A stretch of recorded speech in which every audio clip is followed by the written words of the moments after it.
So hello kape. guys, for today's episode, samahan ninyo ako magligalig. Yes, char lang.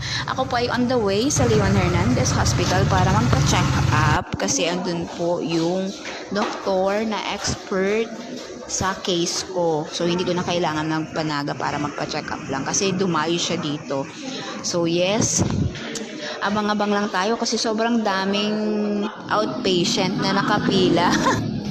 So yes, abang-abang lang tayo hanggang sa ako na ang pumasok.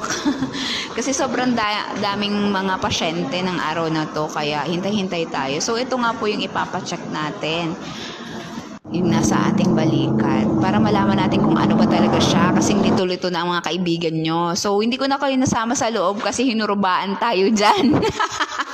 So ito na yung result. So kailangan ko daw pong pumunta sa Naga, sa NICC para matest. So